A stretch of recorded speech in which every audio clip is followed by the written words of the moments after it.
Hey guys, today మన Andhra special చింత చిగురు రోటి పచ్చడి ఎలా చేయాలో చూపించబోతున్నాను. సో దానికోసం ఇలా లేతగా ఉన్న చింత చిగురు తెచ్చి నీట్గా వాష్ చేసి ఇలా పక్కన పెట్టుకోండి. సో ఒక పెద్ద కడాయి పెట్టేసి దానిలో అది కొంచెం హీట్ అయ్యాక వాష్ చేసి పెట్టుకున్న చింత చిగురు యాడ్ చేయండి.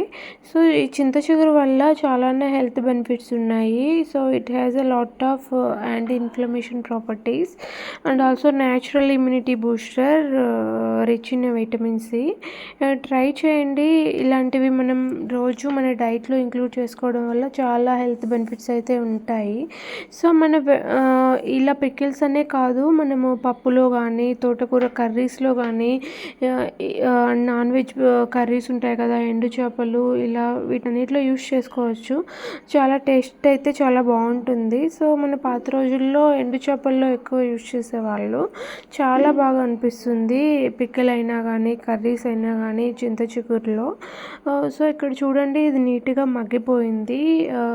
ఇదంతా మగ్గిపోయాక కొంచెం తీసి పక్కన పెట్టేసి కొంచెం ఆయిల్ యాడ్ చేసి ఎండుమిర్చి, వేరుశనగపప్పు, జీలకర్ర ఇలా రోస్ట్ చేయండి.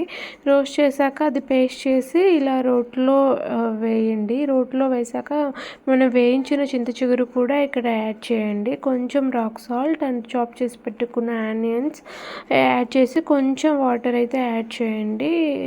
సో అంతే, మనకి ఇక్కడ చింత చిగురు రోటి పచ్చడి అయితే రెడీ అయిపోయింది.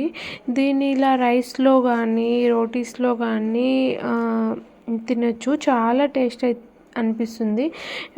ఒకసారి ట్రై చేయండి. సో మొత్తం ఒక ప్రాసెస్ కూడా ఒక 10 మినిట్స్లోనే రెడీ అయిపోయింది.